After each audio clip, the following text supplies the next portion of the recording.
Fierce fighting intensifies outside Yemen's Hodeida airport this Feb. 15, 2018, photo shows a sign with Arabic that reads, Danger Mines, on the highway from Abiyan to Aden in Yemen. AP photo, Nariman el-Mofty, Sana'a, Yemen. AP, a Saudi-led coalition and Yemeni fighters backing the country's government were on the verge of seizing control of the airport of a vital rebel-held port as fighting intensified Friday, with pro-government forces within yards of the airport gates. The death toll climbed to at least 280 on the third day of the campaign aimed at driving out the Iranian-backed Shiite rebels, known as Houthis, from the Red Sea port of Hodeida that is the main entry point for food and aid supplies in a country teetering on the brink of famine. The Saudi-Emirati coalition bombed Houthi positions while rebels said in a statement that they fired a ballistic missile at pro-government forces, but gave no report of casualties. The fighting comes at a time when Muslims around the world are celebrating the Eid al-Fitr holiday at the end of the holy month of Ramadan. In Hodeida, people were stockpiling what little food they could for fear of an imminent siege, and streets were empty except for beggars and fighters. Yemeni officials said dozens of pro-government fighters have been killed since the assault began Wednesday, mainly from landmines and roadside bombs disguised as rocks or sacks of wheat.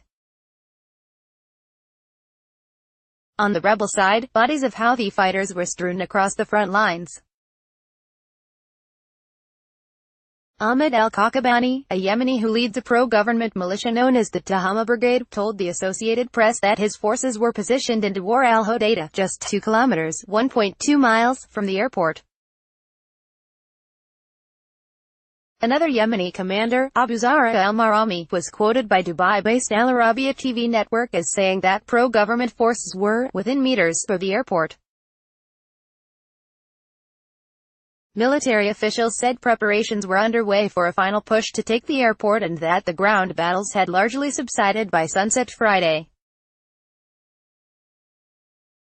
They said the assault on the airport would start at dawn on Saturday.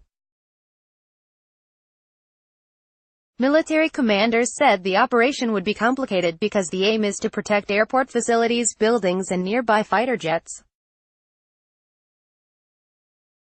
How this will depend on snipers and landmines to slow down the multi-pronged advance.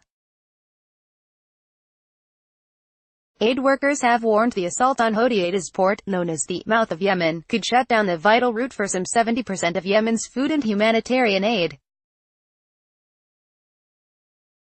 2/3 of Yemen's population of 27 million relies on aid and 8.4 million are already at risk of starving.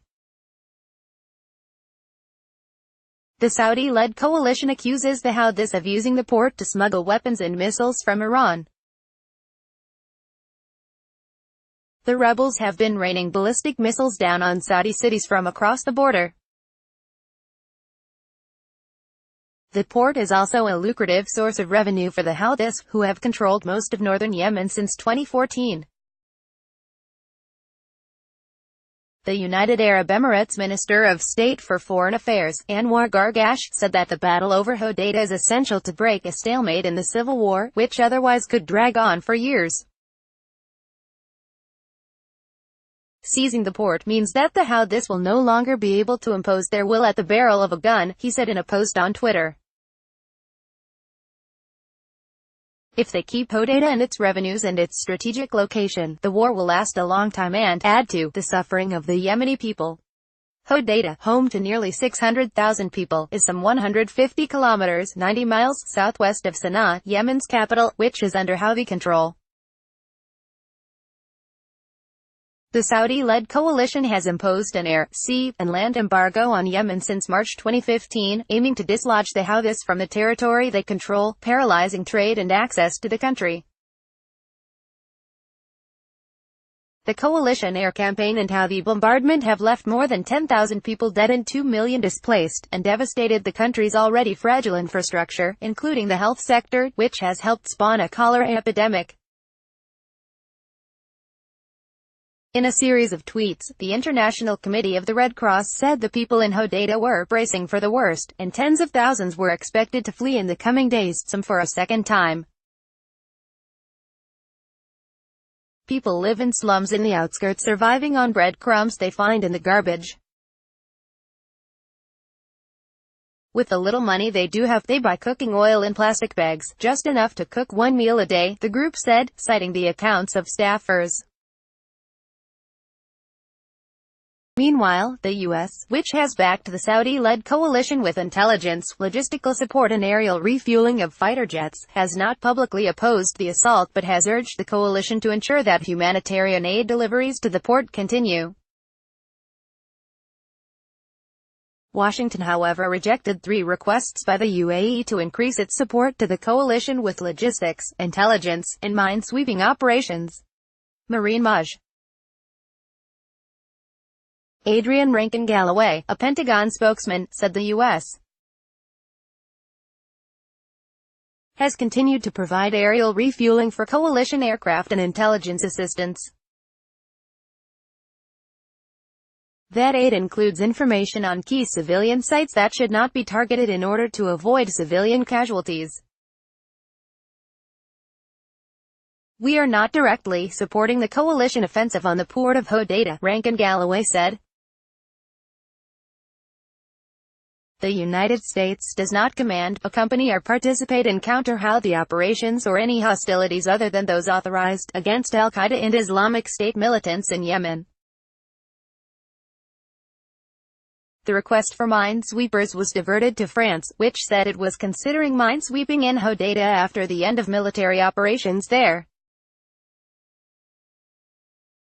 Its purpose would be to facilitate the safe transport of humanitarian aid to the city's population, the French Defense Ministry said in a statement.